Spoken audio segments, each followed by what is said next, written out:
पुण्यामध्ये शिंदेंची शिवसेना आणि भाजपमधलं युद्ध दिवसेंदिवस वाढत चाललंय। शिंदेंच्या शिवसेनेचे नेते रवींद्र धंगेकर यांनी भाजप नेते मुरलीधर मोहोळ यांच्या विरोधात सोशल मीडियावर पोस्ट शेअर करत आरोपांचा नवा बॉम्ब टाकला।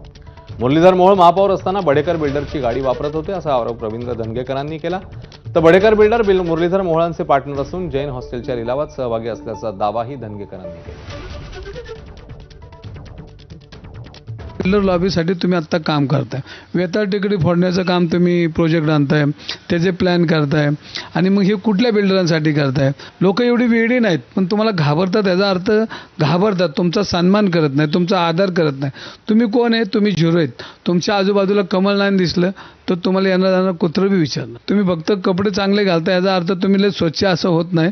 तुमचं रोज एक ट्विट दिसेल मला आणि रोज त्या ट्विटला त्यांनी उत्तर दिलं पाहिजे। सत्ता खाली वरती सगळी यांची, आता लोक घाबरतात, कोण काय बोलत नाही, तोंड दाबून बुक्क्यांचा मारा सहन करतात, विरोधक करतात। ती गाडी ही एकदा वापरली तर त्यांच्या घरच्यांनी किती वेळा वापरली?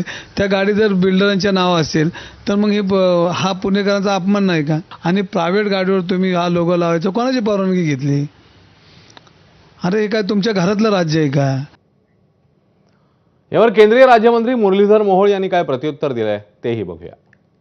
मी तुम्हाला सांगतो, पुण्यातला पहिला महापौर आहे ज्याने स्वतःच्या खर्चाची गाडी वापरली 2.5 वर्ष, महानगरपालिकेची गाडी वापरली नाही। राहिला विषय बडेकरांच्या नावाची गाडी, गाडी कुठली आहे? बडेकर प्रॉपर्टीज। माझ्या लोकसभेच्या निवडणुकीच्या प्रतिज्ञापत्रामध्ये मी स्पष्ट दिलंय की मी या पार्टनरशिपमध्ये मी पार्टनर आहे, त्या पार्टनरशिपमधली माझी गाडी मी वापरली। मी त्याचे अनेक विषय बाहेर येत आहेत बघा। 2011ला त्याच्यावरती फौजदारी गुन्हा दाखल आहे, जमीन बळकावली कोथरूडमध्ये, त्याला अटकपूर्व जामीन, त्यांनी जामीन न घेता पळाला होता। बातमी पुण्यामधनं। पुण्याच्या मॉडेल कॉलनीतील जैन बोर्डिंग हाऊस जमीन व्यवहार प्रकरणी आता मोठा वाद पेटलाय। या जागेत मंदिर आहे की नाही याबाबत तपासणीसाठी शासकीय